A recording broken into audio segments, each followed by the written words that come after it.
Are you ready? I'm ready. All right, cool. Let's just dive right in. Troy Kelley, thank you so much.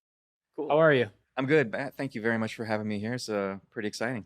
Yeah, it's exciting. This is actually our first time recording, so you're the guinea pig. So this was a surprise. So sorry. We should have warned you. Great. And it's funny because I'm typically the man behind the curtains on the production side of things, not the Yeah, artist. So perfect. Well, what a this is surprise.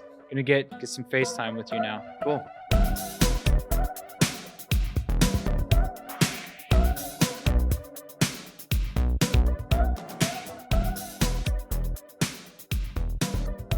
So, just some backgrounds about why you're here.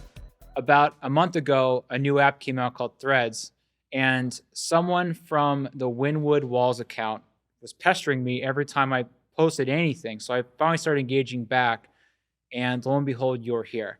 So we are going to be talking about Wynwood Walls, but before we get there, I'd like to maybe learn a little bit about you and who you are. Sure. So you obviously have some foot in the Wynwood Walls world. So maybe we start out with talking about what Wynwood Walls is, and then we can learn a little bit about you. How about that? Sure. Okay. So Wynwood Walls in what I would consider, Yeah, or if someone never heard of it, what is it? I mean, honestly, I would say it's the epicenter of street art in That's the world bold. today. It is, and when I think about that, Wynwood, Miami is pretty much like the so condensed in the amount of artists, visual artists that you can see on the street at any given time. The murals and the artwork, whereas New York, LA, London, everything's more spread out around the city. New York is obviously the epicenter of where everything began. Yeah. But I think Wynwood right now is really like you can see pretty much anybody and everybody that's in street art Yeah. represented somewhere around that neighborhood. Yeah, agreed. And the Wynwood Walls is kind of at the core of that neighborhood. Yeah. I would agree. I can, speaking from experience as an artist, like one of the rites of passage almost is doing the annual Mecca to Art Basel in Miami every December in Miami, Florida. And a big part of that is all the murals and street art, and it's in Wynwood. Yep.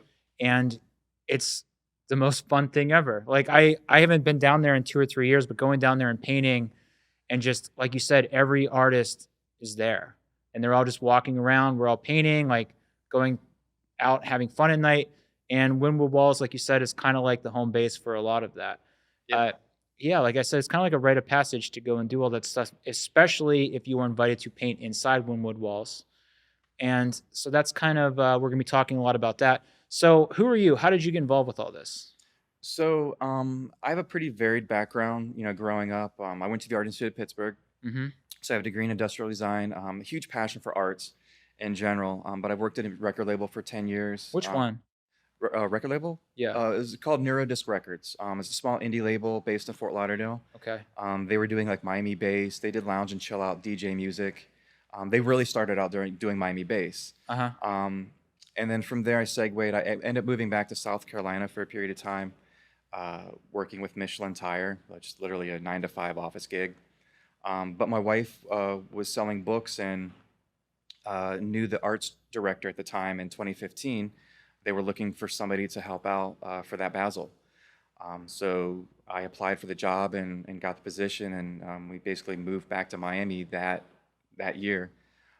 So I've been working with the Wynwood Walls and Goldman Global Arts since 2015. But they brought me in just generally to start off with just helping move supplies and equipment around. I was just the arts director at the time working with Jessica, and I was kind of like the guy to lift all the paints and get everything set up for the artists that were painting that year. Mm-hmm. And from there, we just ended up making it happen. Started working with them for Art Wynwood, which is in February, and we had just started Goldman Global Arts, and we're curating a large project at the Hard Rock Stadium, where the Miami Dolphins play. Got it. Wait, So hold on. You're saying a lot of stuff. We're gonna unpack a lot of this, but okay, real quickly, what's the thing in February? Wynwood what? so Art Wynwood. Okay. It's another art festival. It's in February. It's in February, so it happens 3 months after or 2 months after Basel. Mm-hmm. And they kept me on for that fair at the Okay. Wynwood Walls, and then they weren't sure if they were going to keep me after that point. Uh-huh. But at the same time, Goldman Global Arts had just formed as a curating branch outside of the Wynwood Walls. Got it. And then they brought me into the mix for that. Got it. And we're going to, sorry to interrupt here, but real quick for everyone listening, we are going to get to this, but just for now, very basic explanation. Goldman kind of owns Wynwood Walls, very simply put, which we will get into, but just, okay, Yes, continue, sorry.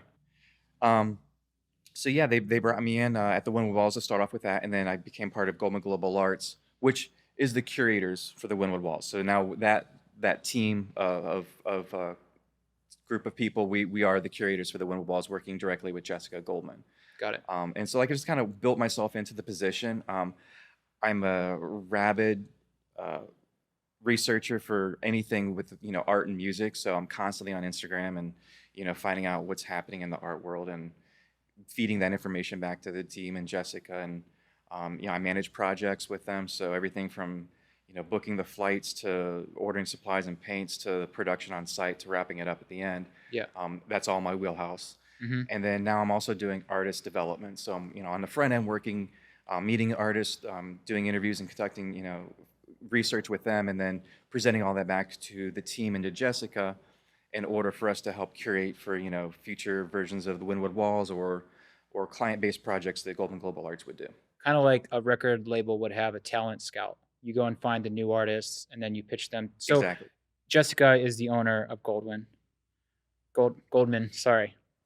So Jessica's the CEO of Goldman Global Arts. Yes. Along with Peter Tunney. Okay. So Peter Tunney's he's the artist, in-house residence, if you will. He's like the original artist at the Wynwood Walls. Uh-huh. He has a gallery on site along with our galleries, and they both collectively created Goldman Global Arts. So they went into partnership together to create the Goldman Global Arts curation part of the company. Okay. Prior to that, it was just strictly Goldman Properties, which is more of a real estate development, which we still have that. That's a separate entity at this point. Yeah. Okay, got it. And then just a little bit more information about Wynwood Walls, the location. Mm-hmm. It's kind of like it's a museum, more or less, right? I mean, is. there's the outdoor space, obviously, which a lot of the murals are on. Michael Brandrup was just on the podcast in the last couple months. He painted a huge wall there in December of 2022. But then there's an indoor part that is would you call it a museum, or is it more of a gallery? It's a gallery. So we have two gallery spaces on the property. Okay. Aside from Peter's space, we have a solo show gallery, and then we Uh-huh. have a large group show gallery. Okay.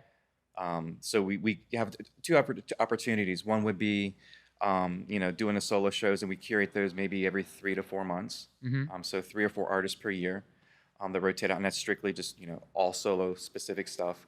And then the group show is past and present artists at the Wynwood Wall. So even artists who've painted but no longer have murals present, Mm-hmm. we still try to work with them and have artwork that's represented in the group show gallery. Got it. And that stays up throughout the year, and it's constantly evolving and rotating. Okay. And traditionally, as far as the murals go, those get swapped out every year? At this point, so we curate average about 8 to 10 walls every year. Mm-hmm. And I think we have about 50 or so walls, give or take, Okay. that we can work with. Got it. So each artist and mural that goes up, it averages about 3 or 4 years. Some are a little bit longer. We have the legacy artists at the front, and, the Shepard Fairey, Kenny Scharf, and Futura walls. They were the ones that were painted the very first year, and we brought each one of those back throughout the years to either redo the mural or just freshen it up, whatever the case. Yep. But then every other wall that's been there has rotated out after a couple of years, give or take. Got it. Are they all painted around Art Basel time, or is it just whenever? So yeah, typically we would curate or change out the walls the 2 to 3 weeks leading into the week of Okay. Art Basel, or we call it Miami Art Week.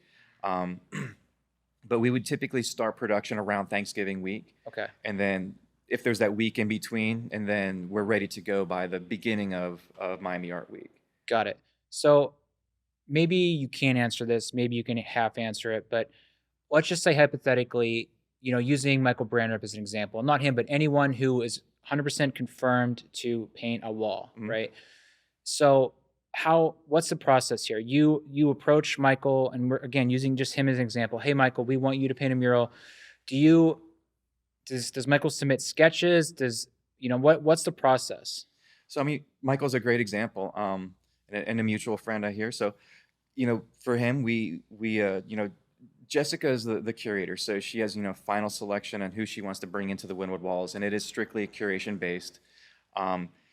people are reaching out to us on all different levels, whether it's through Instagram or the website. Hmm. And then we're reaching out and finding artists on our own as well. Jessica and myself and someone, a couple members from our team, we've been following Michael's work for a while. And Jessica's just really, really impressed with what he's been doing. And so I reached out, connected with him. I did a studio visit here first, and we made an arrangement to have a Zoom call with Jessica. And Jessica at that point asked if he would like to participate, for the Wynwood Walls and be one of our featured artists. He said yes, and from that point forward, then we work with him. We do request concepts up front, prior to the wall being curated, and obviously it helps with getting supplies, building out the schedule. However, there are on occasions where we work with artists who just kind of work on the fly. Yeah. So we do have some, movability when it comes to that. Typically, we like to have some sort of concept. We've had artists in the past, like, for instance, Day from Spain. His concept was a doodle on a napkin. Really? It's like a black and white doodle on a napkin. But Uh-huh. we understood the concept, and we've seen his work, so we knew what we Yeah. would get out of Okay. that. Got it. Yeah. Others, they full on, Photoshop it and, mock it up on a picture of what this target's going to be, and, they're fully involved. Yeah. So it's just, we work with every artist in whatever capacity makes the most sense for them. Got it. I mean, another thing maybe a lot of younger artists listening may not realize is that whether you're sending a napkin or a Photoshop, you also have to order the paint beforehand. So Exactly. that's something that you said you facilitate as well. Correct. Are these artists, this is where we're getting to the maybe you can't tell me, but are these artists like compensated financially at all? Like I imagine there's some sort of travel expense as well. There is. So in years past, we would cover all expenses, travel expenses, hotel accommodations. We would buy the materials and supplies. Hmm. We would typically do a per diem. In years past, we didn't offer any sort of artist fee or any type of payment whatsoever. It was just, most of the artists were coming to Miami in general anyway. Hmm. But it's become such a point now. And the other part of it is during the pandemic, we were shut down for, I think, 8 or 9 months. Hmm. We had been looking at having some sort of ticketing model. During the pandemic, when we were reopening, we actually did have to have a ticketing model because we had to have timed entry. I thought it was always a ticket to get in. Nope. So Okay. the first, 8, 9, 10 years, it was just a wide open, come on in, hang out, and spend your time here. Got it. Okay. And then during the pandemic, where everything again shut down, we opened back up, but we were timed entry, and we moved to a ticketing model. Hmm. And right now, the tickets are $10. We are a museum, and that money now goes back. We've created a 501c, so we now are a nonprofit where we do contribute back to the local community and to the artists. So the artists do get a grant Okay. for participation, along with all the expenses that are covered. Great. So, this past year, again, we covered, hotel accommodations, flight and airfare, all the material supplies. So paints, drop cloths, scissor lift, whatever you need to have to get your wall done. If it's a big wall, small wall. Hmm. Michael B. He had a huge wall. he had a- Scissor lift. Yeah, so he had a scissor lift and a boom. Okay. And he was doing the shipping containers. Got it. So we had a stack of, multiple shipping containers stacked up. So he was kind of attacking it from all angles. So everything that he needed to complete that project was at his disposal. Yeah. Amazing. And so we kind of build everything out as we were going through the months, leading up to that. We work with the artists and figure out, okay, what is it you need, and build the schedule out, time everything. And then the other part of our production is, we're documenting. So we're having, Martha Cooper, Nika Kramer, we're bringing the Chop 'em Down film crew in, and everybody's documenting the entire process of, changing the walls out and the new artist painting it. And then, we have our opening party that. What are you doing with all that footage? Right now we are going through over 7 terabytes of video content over the last, 15 years. We're compiling all that information together now, and, we're really taking a look at what we can do with that footage. Got it. So I know you guys have a book out. We do have Maybe like a documentary later. Or well, we something. have we actually have a couple books. So we've had 2 different original versions of the Wynwood Walls book Mhm. that we were self-publishing.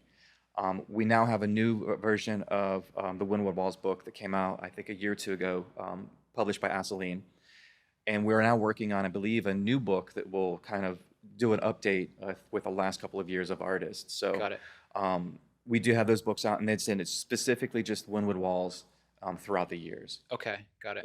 And people that come to visit now, sometimes they have no idea what the walls look like, 5, 8, 10 years ago. Yeah. So this I book think that's really, most people, right? yeah, and the neighborhood's completely changed. Yeah.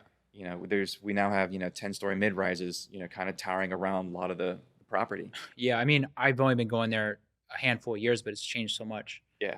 Have you gotten any pushback from tourists or anyone the fact that you moved to a ticketing model? Because let's face it, you're smack dab in an area where you got to pay this $10 to see maybe 50 murals, but there's 1,000 murals right outside this location for free. Do people kind of push back?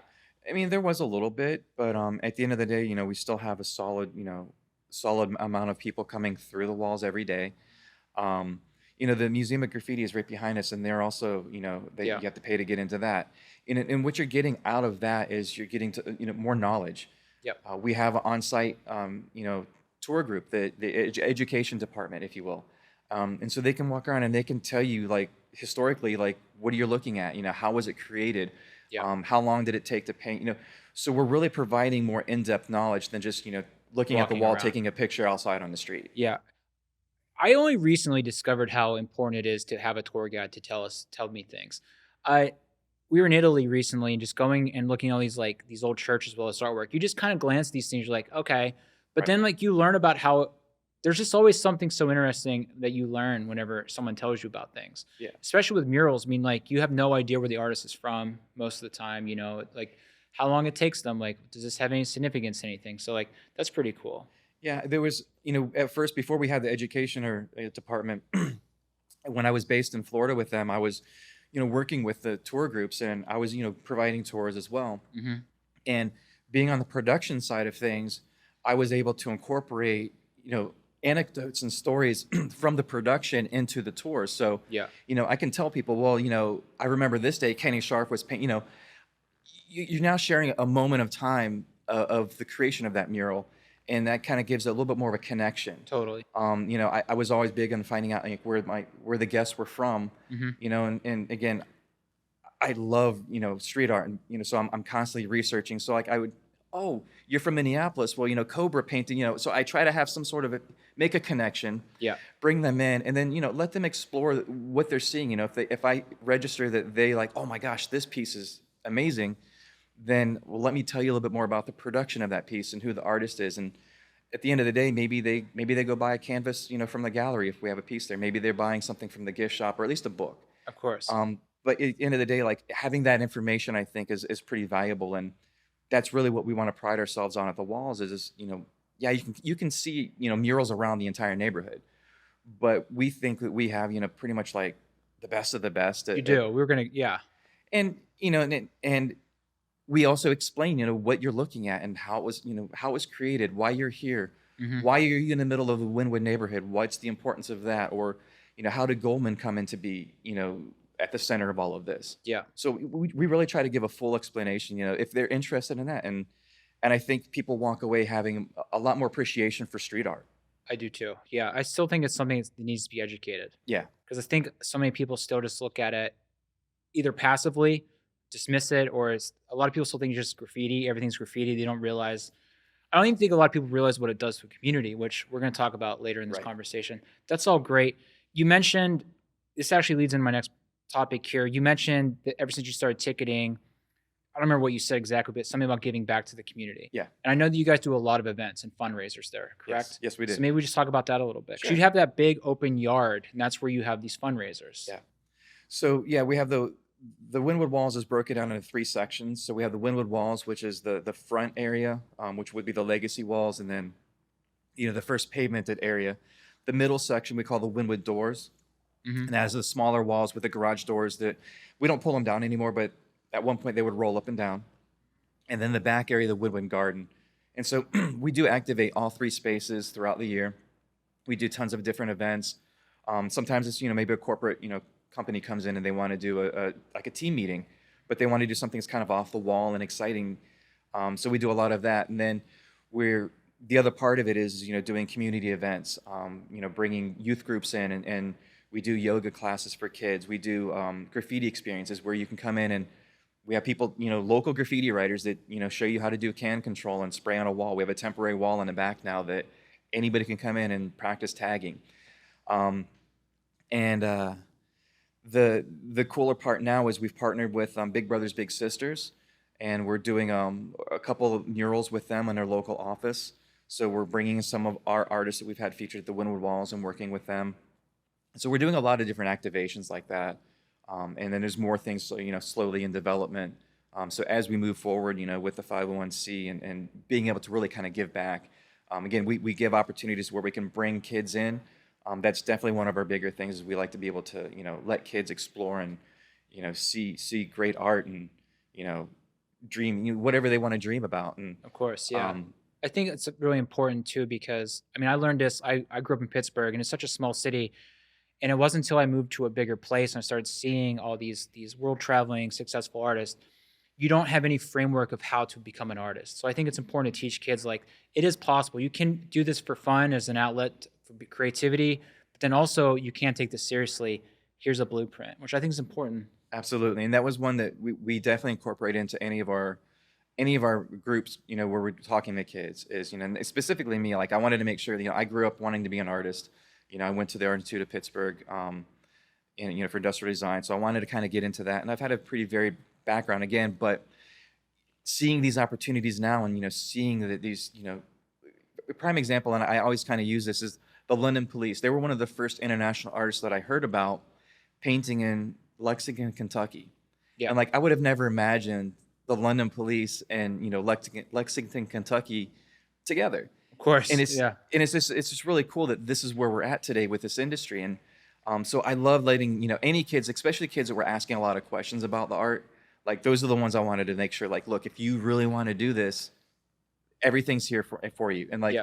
and we also encourage you. We have a lot of like middle school and high school kids that are into arts, even college kids, and so they come through and we end up employing them and putting them on our staff on site, and they become part of the culture that we Nice. have on site. Very nice. London Police, they're an artist duo, quadruple, trio. Duo, Chaz and Bob, Yeah. and then Douglas and Chinny usually work with them. Got it. But it's primarily Chaz and Bob. Yeah. Got it. From London. Yeah. Well, I originally, actually don't know much about them. So they're from England, but they live in Amsterdam. Got it. Okay. Just to, I guess, also educate myself who they are. Yeah. Let's talk about how all of this got started. Let's talk a little bit about Tony Goldman. Sure. So I guess we can start this. I actually was researching him, and I didn't know any of this. And Tony Goldman, who owns what's it called? Goldman what? Goldman Properties. Goldman Properties. He's a real estate developer. Got started in the '60s in Soho. Yeah. And from what I was reading, he was buying a lot of properties there, but this was right around the time that graffiti got started. It got started, in the New York area, really started to come into itself in the '70s, especially in the '80s. Yep. So all these properties he was buying was covered in graffiti, and at the time, everyone in the real estate world was kind of like, this is a detriment, this isn't good. And it wasn't until 20 years later in the '80s, Tony had a property that Keith Haring painted on. Yep. A huge Keith Haring mural. And Keith Haring was already massive at this time, like one of the, most well-known successful artists in the world. Mm-hmm. And Tony realized that by having this Haring mural on his property, it actually increased the value of the property. I think that was the first time anybody kind of saw what public art can do to a neighborhood and a community, right? Yeah. Is that true? Yeah. So they did acquire the wall back in the '80s. I don't remember specifically what year that was, but so 84. the house, yeah, '84. That's it. So the Houston Bowery Wall, and they've owned the wall and curated it since. Keith Haring obviously made his mark on that wall, and then the very first mural that we put on once Goldman Properties owned it was a tribute to Keith Haring's mural. So that was the very first one. And then throughout the years, they've had everybody from Shepard to Futura to Oshimio's twins, a little bit everybody that has painted on that wall. And it's definitely become the hot point in New York City for graffiti and street art. He saw the beauty and the bare bones of the Lower East Side, the brownstone houses, the bricks and all that. So that's really what he was looking at, and he liked that grit that was coming with the graffiti part of it. Mm-hmm. And he had a really unique eye and saw that as something that was appealing. And it was an amazing opportunity that he took. And same thing in Wynwood when he started purchasing property in the neighborhood.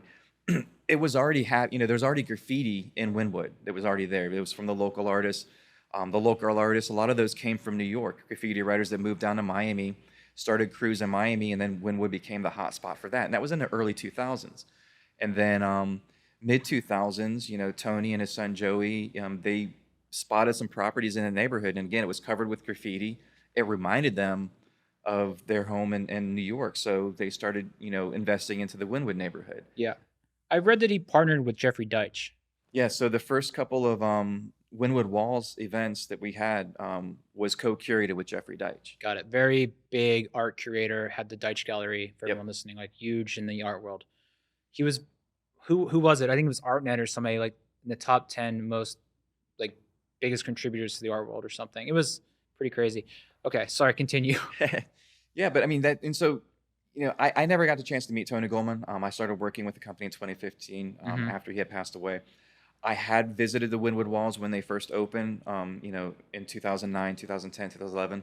I remember seeing him, and the people on site there, but I never talked to him at that point. I was just visiting and, exploring like everyone else was in the neighborhood. But, just learning the history of who he was and the culture that he was kind of, imparting at the company, he definitely saw the value of public art and, real estate property and how that can work together. Today I'm seeing, like in Miami, every new commercial real estate project has to have a percentage of public art fund to that, whether it's putting artwork on the actual construction building that they're making, or it has to go into a city fund that then would go to a public art somewhere in a park nearby. By law. So in Miami, they have that now, and other cities are kind of following suit where, and again, it's like a certain percentage, like Okay. maybe 3, 5, 10% or something of Uh-huh. the overall budget has to be factored in. So everything you see in Wynwood, these new 5, 8, 10-story, mid-rise buildings, they have areas that are featured for public art. So painting, murals. Now, they're dedicating certain spaces, so they maybe have like a framed out wall that a mural would go in. Yeah. It's not changing over like you would typically see in Wynwood, every year. But all new buildings that are coming up have that Wow. built into their programming. Amazing. There's quite a lot. There is. Yeah. Do you ever think it's too much? I mean, yeah, sometimes. I mean, at the end of the day, look, I would love to see everything painted. I mean, Yeah. honestly, being here in LA now, just driving, through any, especially here in the Arts District, I'm like, I'm just completely thrilled when I'm in the car and I see, just tag after tag after tag, and I love it. I really do. And I understand, like, a lot of people see it as a detriment. And there's some graffiti where it's, it's obviously really bad, and somebody just like they just bought their first spray can and they're trying to write their name for the first time. Yeah. And you see that, and I see that in Miami, I see that in New York. But then you see the artists who have been doing this for a long time, and that's the other thing we were talking a little bit earlier about perception. A lot of people think that this is still kids that are doing the graffiti. Yeah. And it's not. These are adults, and sometimes these are family people that have kids, and this is their business, and so it kind of changes that perception. But again, I'm driving around here and I see so many large buildings covered with murals and graffiti, and they're like, I love it. I would like to see that everywhere. But again, I kind of understand that maybe saturation is not the best thing. Well, I always said saturation. I guess I wasn't actually having a bone to pick with the art. It's just how many people, at least when I go down to Miami, and I realize I'm part of the problem because I'm going there for the same reasons everyone else is. Just so many damn people in Miami, like during art week at least. Yeah.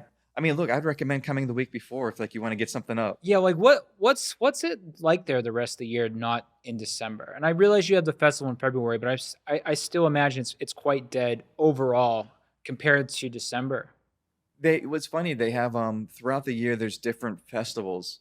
In March we have the Winter Music Conference, which is like all DJs. Okay. So again, Wynwood becomes completely populated with people, but they're all Of course, they're different all genres ravers. of interests. Exactly. Yeah, So now okay. you have pop-up DJ tents everywhere, and club music playing. Everyone's in Wynwood again. Got it. Wynwood has become the number one spot in Miami to visit. Once you land, you go to Wynwood, then you go to the beach or South Beach, whatever. Yeah. So throughout the year, yeah, it's maybe not as full on nuts in the art world as it is in December. But you do see different waves of, tourism that come through that, Yep. again, Miami is basically built on tourism. Yeah. So every month is a different wave, in the spring, you can see like, okay, France is on vacation this month because all the French tourists are in town right now in Wynwood. And then you can see like all the Spanish people come through. So you can kind of see the waves of when it comes through. All the spring breakers come through in April. So all the kids from college are coming down. Yeah. So you can see like it has an ebb and flow. Okay. Middle of summer, it definitely gets a little more quiet, because it's 100 degrees and 80% humidity. No one wants to be outside. Yeah.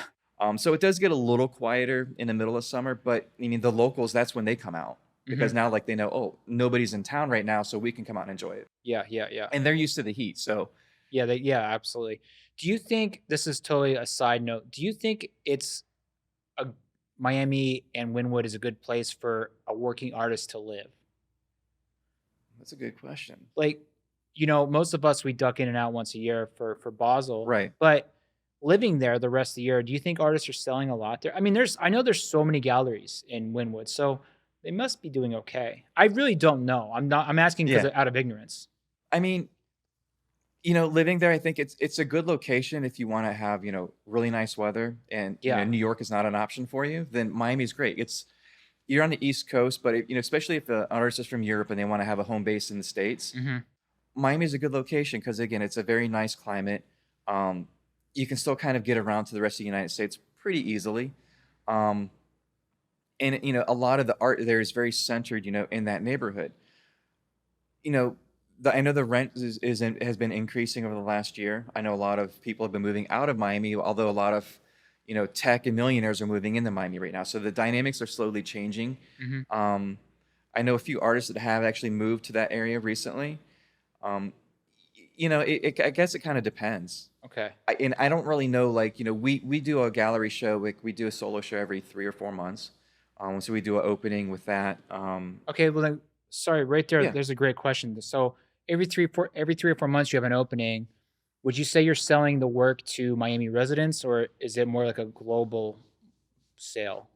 I don't have a lot of knowledge with our gallery sales, but Got it. I would say that it's a good mix of Miami-based collectors as well as national and international collectors. Okay. Because like you said earlier, there are a lot of millionaires there. A lot of There are. wealthy people go to Florida, Absolutely. especially Miami. And, again, because we're there during Art Basel or Miami Art Week, all these collectors are in town. So we do have a pretty large collector database that, so whenever we have new artwork coming in, we know who our collectors are looking for and we can connect those dots. The solo shows, during the summertime, sometimes maybe a little more difficult to get a lot of attendance in, but we've not really struggled too much with that. In the middle of summer, we'll have a pretty decent turnout. We have a lot of collectors in the South Florida area that come out, and we typically sell out most of our solo shows. Amazing. Very cool. Sorry, that was just a little side note. I had a question. So getting back on track, so Tony Goldman, he started all this. He passed away in 2012. And as you mentioned earlier, his daughter, Jessica, kind of took the reins. Yes. And at some point there, Goldman Properties broke and divided into another branch where you work in, the Goldman, sorry, what was it called? Goldman Global Arts. Thank you. Or GGA. Okay. Yeah. And in addition to, running this Wynwood Walls situation, they also do just global art projects. And the one that always comes to mind when I think of them is Tristan Eaton did the Super Bowl tickets, which is crazy. I couldn't believe it's 2019. Like, I thought it was 2 years ago, but I looked this morning.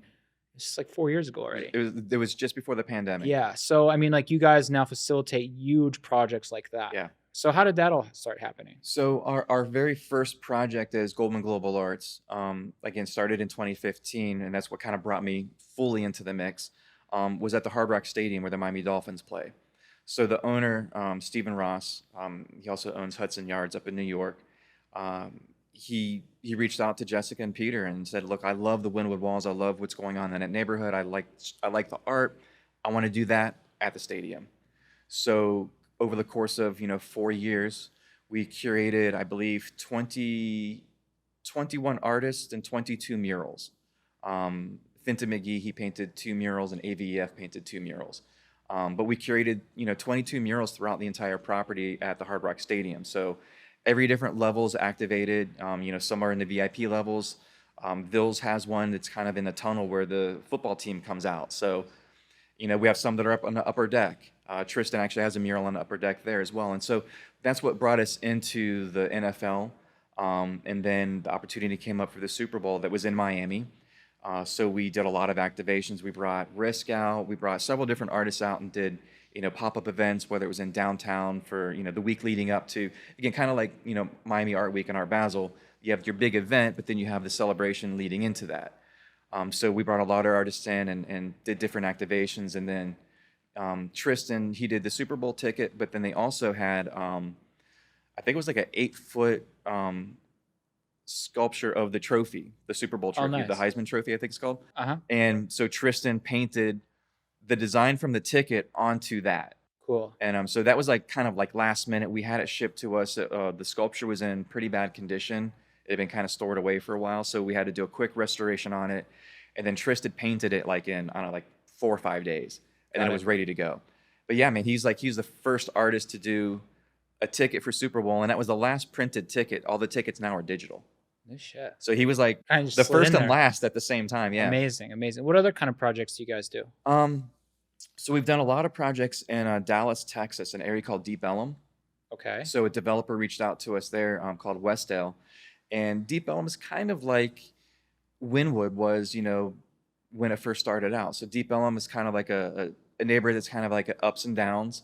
Lots of bars and restaurants and like, cool little shops, but, no commercial shops. You're not going to, there's like one 7-Eleven on the far corner. Mhm. Everything else is very independent.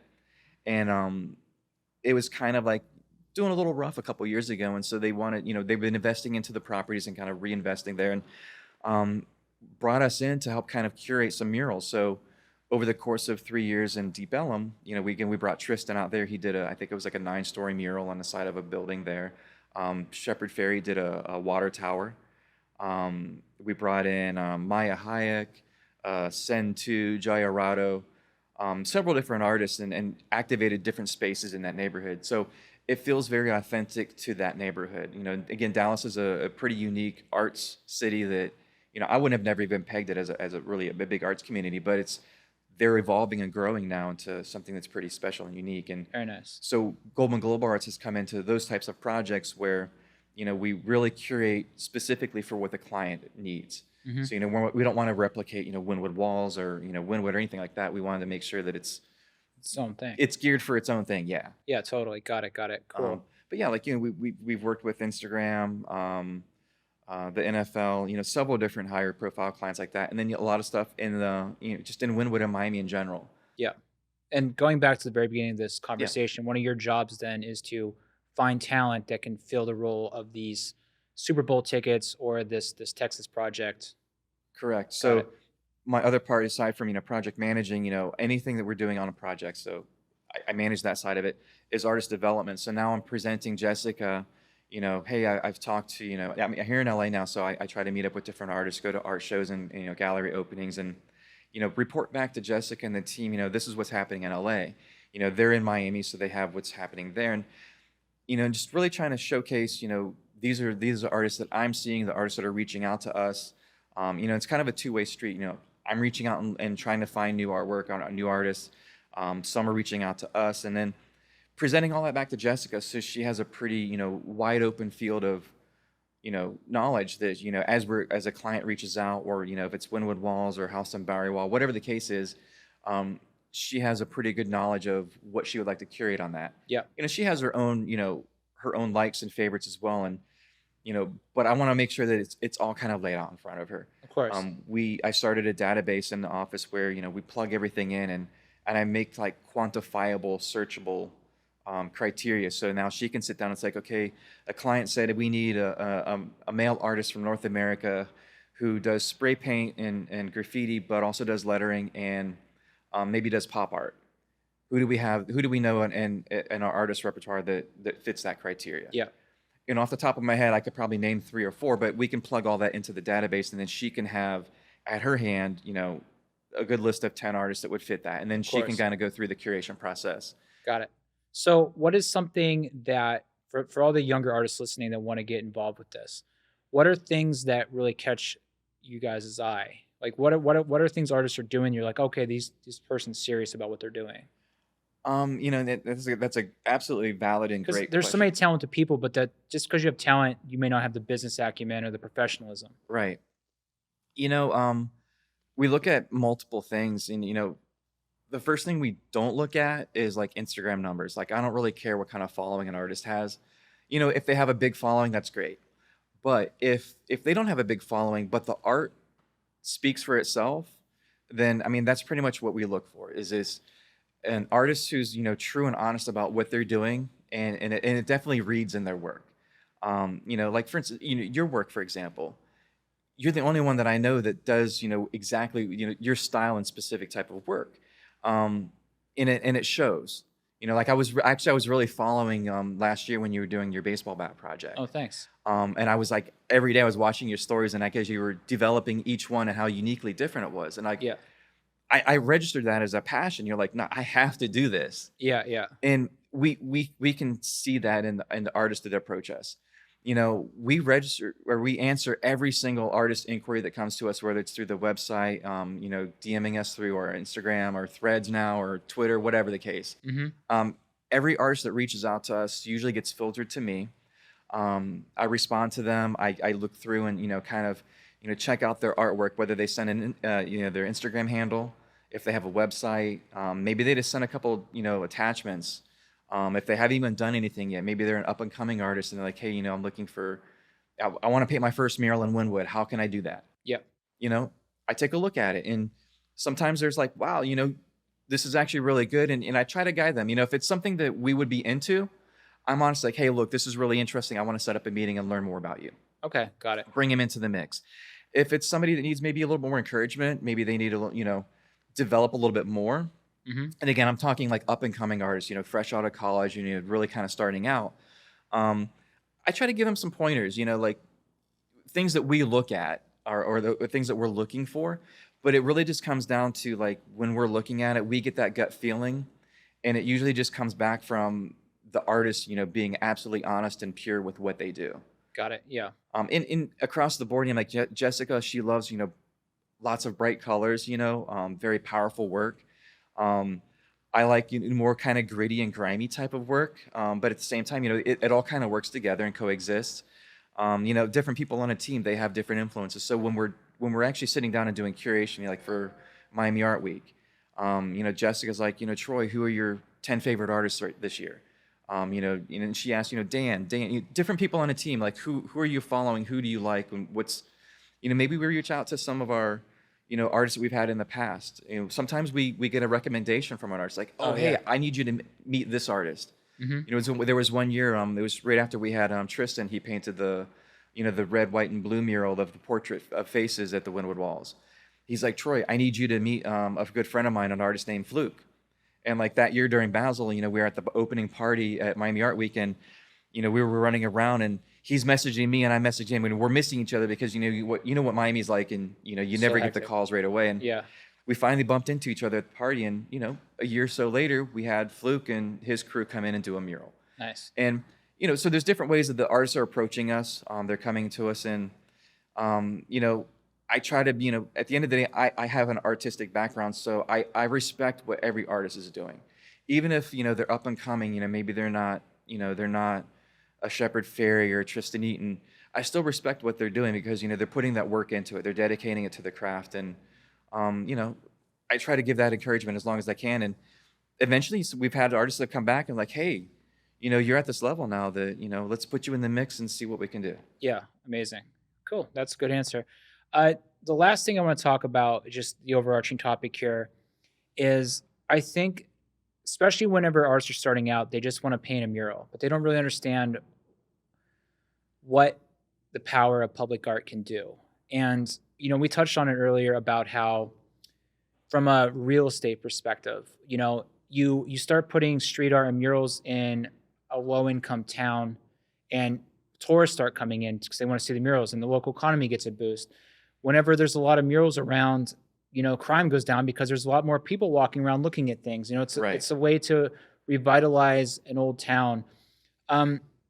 Think about someone like Banksy or Space Invaders. Like, these guys are household names in the art world, and if you have a building with one of their pieces on, that building is going to be almost worth double. You know, Right. I specifically remember there's a house here in California that was renting double what it was worth because the back patio had a Space Invader on it. Oh my And if you gosh. don't know, if someone listening doesn't know who Space Invader is, picture a piece of art less than a foot square, 12 inches by 12 inches. It was that small, but because it was on the Yeah. back patio, the rent was like double because the person knew what he had, you know? Yeah. There's a building here in downtown that has a Banksy on the side with a piece of plexiglass over it Yeah. so no one defaces it. Public art is very important. And I just want to talk about that. I mean, like if you look at Detroit, Detroit's a great example of a city that was, a lot of people left because of the motor industry Right. and, a lot of crime was coming, a lot of abandoned buildings. Like a good example is that movie 8 Mile. Like Yes. I Yeah. think that's a really good example. Like you see Rabbit and his crew like walking through like these torn down areas. Yeah.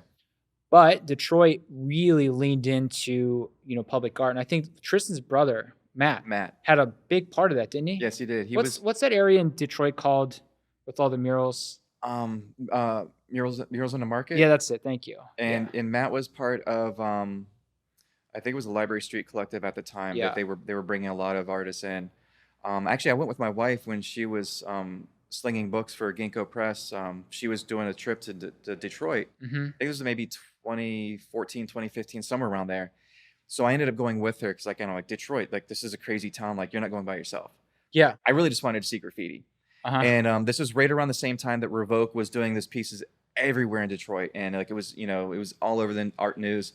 I was blown away. Like there was definitely like whole neighborhoods that were completely decimated, where like there's no building in sight that had anybody living in it. Yeah. But then you started getting into the areas where like there was graffiti and murals, and you could see where they were developing that area where the murals on the market is, and then I was like, oh my gosh, like here's Seventh Letter, here's Pose. I was finding all of these artists, and I've seen that in Miami.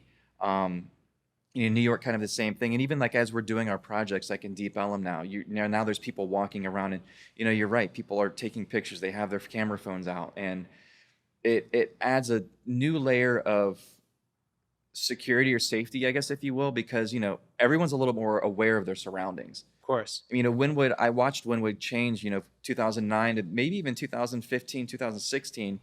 People are still getting mugged on the street, like sometimes broad daylight. Yeah. But like 2016 is really when the neighborhood dynamically changed and it at least became a lot more safe. People are out all day, all night, cameras in their hands, taking pictures, and just kind of having a good time. I definitely feel that public art is undervalued in most of society right now.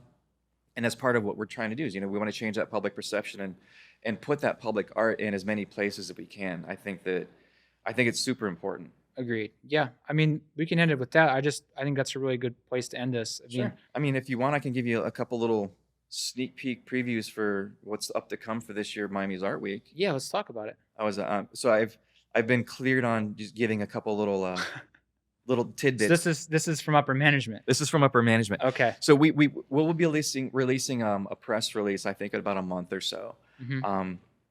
But we do have in September, where our new solo show will be with Day. I talked about him a little bit earlier in our podcast here. So Day will be coming in from Spain. His mural's no longer on site, but we're doing the solo show with him, so we're really excited for that. We do have another solo show coming in for Miami Art Week. So I'm not allowed to divulge who that will be yet, but it's definitely going to be a really big surprise. We do have a couple of alumni artists coming back through. We touched on the London Police, so we do have them coming in. And then a couple artists here from LA. Oh, nice. Which is, again, part of my artist, research and development is, finding artwork out here and artists. And so we've been able to we're bringing in Deffer and Lauren Y.S. Nice. So pretty excited for that. And then a couple bigger surprises. Right on. That's awesome. I guess we can maybe end this with anyone listening who wants to apply at least. How are they applying? How are they getting a hold of you guys? Again, message us through our Instagram handle, the Wynwood Walls Official. Mm-hmm. You can go to our website. We have contact information available on there. And those are probably the two main best channels to get to us, again, because we're visually based. So that gives you the chance to either send an attachment, send a link. You can also go to our gallery, and then the staff of the gallery, they can also relay that information back to us. Okay, got it. Actually, one last question. Yeah. Okay, there's a kid who paints murals and he lives in Oklahoma. Mhm. And he's not brand new, but he's not well known. And a local hotel in Oklahoma messages him and says, "Hey, we want to have one of your murals on our wall." Do you think that artist should just jump at the opportunity because it's a free billboard, free advertisement for them, or knowing that art does bring value to a location, they should lean in and ask for some money there? I mean, part of what we do, again, Goldman Global Arts, we curate for clients, but we're really working for our artists. The artists that and again, most of the artists we've worked through on GGA side of it have been artists that we've worked with at the Wynwood Walls. So we have an experience with them. We've worked with them in the past.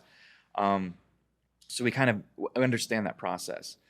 We really try to make sure that the artists are getting paid for their projects. Hmm. And so, there's times where even for example, in Wynwood, we get a lot of film shoots and photo shoots. And they come through and they'll take pictures without asking, and then they use the mural or artwork in the background for, a print magazine, and Yeah. so you have a model and then, a mural in the background by, say for your mural. Yeah. Well, now they're using your content to sell their product. Agreed. Yeah. So, we work with anybody that wants to use the background, they have to go through us to get, clearance. Okay. We go to the artist to make sure that we get clearance from the artist. We try to get a finder's fee or a photography fee or whatever we can for that.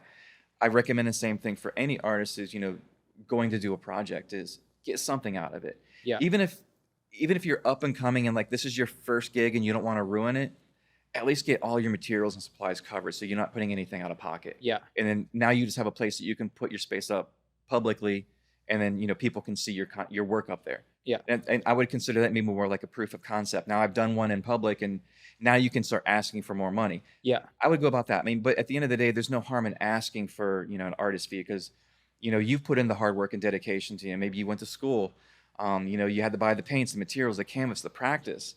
So you've put in that amount of work. I think that it's only reciprocal that whoever wants that, then, at least, honors that. You wouldn't have a contractor come in and say, well, I need to put a new wall up in a kitchen, but I'm not going to pay you for it. Yeah. Agreed. Yeah. No, you're absolutely right. I just think that art is always such like this gray area where people don't really understand it. Dude, a month ago, Wiz Khalifa had a new music video out and my mural's in it. And I found out because the video came out. It's like, why didn't anybody at least contact me? I would have said yes, Right. but just fucking ask me, Yeah. I just don't think people realize it. I guess there's one more thing to maybe ask about. I have a friend who's in the art world. He's pretty well known, and I won't mention names because I don't know if I agree with this. I really don't know. And it's no detriment to them. Yeah. But they mentioned to me how there's like these laws where if an artist paints, say there's a pizza shop in your town and the pizza shop hires you to paint a mural there and you paint a mural there. But then the pizza shop goes out of business and a year later a hair salon opens up and they paint over your mural. Technically that's illegal because they didn't contact the artist and get permission. They destroyed original artwork. And that artist will then get a lawyer to sue the hair salon. Have you heard about this kind of thing? Yes. So that goes back into 5 Points in New York. Yes. So 5 Points, for anyone who doesn't know, was a huge building in New York. It was across the river, and it was just covered in graffiti. And there were at least, and I want to say maybe like 20 or 30 known, prominent street artists and graffiti artists who had content on that building. The owner of the building came by and literally middle of the night buffed the entire building. All the Painted over artwork was everything. gone. And so he didn't notify anybody. There was no public announcement about it whatsoever. And a good handful, again, 20 or 30 of those well-known artists, they went to court. And that legal battle ruled in favor of the artists. And so basically now in everything that we do, whether it's at the Wynwood Walls, Houston Bowery Wall, or client-based projects, we incorporate a VERA waiver. A what? It's called a VERA waiver. It's a Visual Artist Rights Agreement. Okay. And basically we put that in effect, and that helps protect the artist, us, and the client or whoever owns the wall.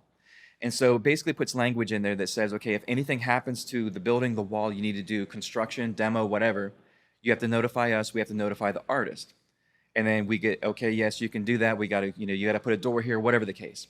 If it's being removed or going away, then there has to be some sort of notification to the artist that, hey, you've got 30 days that we've sold the building in and the mural is going to be gone away. So you have 30 days. Now you can either, come take pictures, document it, try to take pieces of it. And so that's what they got out of the 5 points ruling. Got it. Is that they should have set and they're setting a precedent that you have to give an advance notice so the artist can at least do something about it before it's gone. Yeah, I think that's fair. And that's pretty much, so we incorporate that with everything that we do. And then, I encourage that to any artist who's doing public work, just to make sure that you're protecting, again, if you're doing your artwork, you want to protect it, if you're doing copywriting or whatever the case. Yeah. Public art is saying, again, you can kind of do the same thing where you're protecting at least the design of that. I think Tristan, he registers all of his murals. Okay. As like either copywritten or trademarked. So every mural that he does is registered. So if, for instance, somebody in China takes a photograph of one of the murals and starts printing it on something, he has that registered, so he can now go after that for copyright infringement. Smart. So there are smart ways to counter affect that, and at the end of the day, and that opens up like a whole new can of worms. Understanding the laws and legality process of that. Yeah. And a lot of artists, they that might be like completely foreign to them. Yeah, I mean, it makes sense for a Tristan Eden, but someone starting out, that's way over their head. Right. It's something actually you evolve into as time goes on. But I do think it's good to be conscious of these things. It is. I mean, at the end of the day, look, if you're an artist and you've put that much amount of work into what you're doing, it's a business. Yeah, totally. And treat it as a business and get people to treat you as that. Yeah. So VARA, VARA. VARA waiver. Got it. Let's end on a really dumb thing. So during the pandemic, a lot of people were displaced out of homes, especially here in downtown where we already have Skid Row. Yeah. And Skid Row really, for everyone listening, if you could pretend that Skid Row was a 10 by 10 block bubble of downtown, let's say it expanded to maybe 15 by 15. And I come to find out that how all these homeless people were setting up camp living outside of businesses. And there's a lot of warehouse space downtown, which means very long stretches where it's just a wall of a warehouse. And that's where they were setting up. And I'd come to find out that it's illegal for anyone to set up residence within, I think it's 5 or 10 feet of a door. Okay. So what happened was I had a friend in town from London, and he was staying here in my studio, and we decided to go out and paint a mural on one of these warehouse buildings. We got okay and everything, and we go and we spend an entire day painting this mural, but we get half done. We're like, okay, well, whatever. Let's go home. Tomorrow we'll come back and we'll finish. Yeah. Overnight, while we were gone, they literally installed a door right in the middle of our mural. And here's the thing, and going back to that 10-foot rule with the homeless, it wasn't actually a portal. It wasn't actually a door that goes through the wall. It was just a facade, a roll-down gate. They would just put those all over downtown, make it look like a door, because if your buildings were covered with those, homeless people could not set up anywhere near your building. Wow. So these companies were just putting up fake doors everywhere, and they put one literally right in the middle of our mural. And I was like, well, we didn't fucking get any paperwork. We didn't sign it. We're just like, okay, whatever. Yeah. So we still have half a finished mural downtown with a fake door right in front of it. It's so dumb. I say you finish it and paint over the door. I don't want to. It's very obnoxious. It's like a rolling down gate door with the metal frame around it and everything. Whatever. I just thought it'd be fun to end on that. Do you have anything else you want to add before we hang up? Wow, I think we've covered a lot. Covered quite a lot, Troy. I mean, again, this is my first time I'm kind of in the front of the curtain. I think you did great. I hope I did great. You did. You did. Everyone's going to see your smiling face. Hope I represented myself and my company. You did good. Okay, good. Awesome, Troy. Well, thank you so much. I appreciate it. Talk to you next time. Thank you, Matt. I appreciate you. All right, everybody. I hope you enjoyed that. Maybe you have questions or opinions about what we talked about on this episode. Maybe you have your own questions about your art career or just looking for some advice. Shoot us an email and we'll answer your questions on a future episode. You can email us directly on our website, cleanbreakpodcast.com. And just a reminder that all our past episodes are available there, as well as a ton of free resources, guides, and tips on how to make more money with your art and get more people interested. This podcast is produced by Elijah Walsh, theme song by Ditch David, additional research by Ikram Dadar. I want to thank Patrick, Jason, and the Always Art team. My name is Matt Gondek. I'll crash you next time.